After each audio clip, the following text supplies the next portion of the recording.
Kunaon sih rakyat leuwih resep ka Pandawa batan ka kuring padahal kuring calon raja. Lantaran manehna hade budi tapi ulah hariwang yana. Urang bisa nyieun siasat pikeun ngelehkeunana. Naon maksud anjeun? Urang ajak Yudhistira judi, anjeun mah tinggal nyaksian kuring nu ngatur dadu.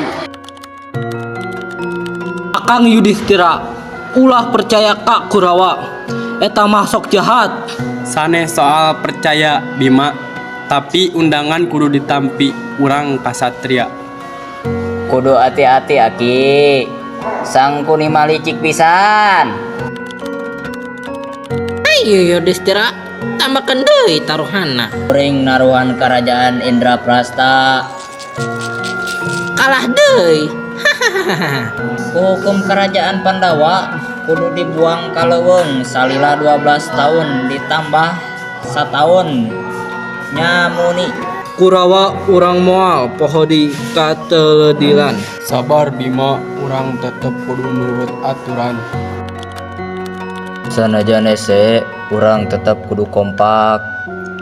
Leus dulu nu penting urang ulah pegat harapan. Mun aya raksasa nu ngaganggu deui kuring nu baju.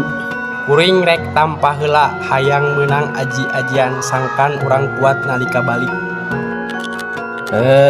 Sanjeun sadayana Abdi kelompok nu neangan pagawean raja. Kuring bari halana tiasa ngajar tari sareng karawitan. Abdi ahli masak raja. kuring ahli ngurus kuda. Kuring ahli ngurus domba. Saena silahkan damel di dieu sataun. Arjuna, waktuna anjeun jeung Pandawa balik Kurawa. Teu rek ngabalikeun hak-hak anjeun. Tapi Kresna, perang teh loba nu gugur. Kuring masih ragu. Kadang perang teh kudu lamun keur ngabela kebenaran. Duryudana, waktuna ngabales kabejahatan anjeun. Datangkeun sakabeh tanaga anjeun.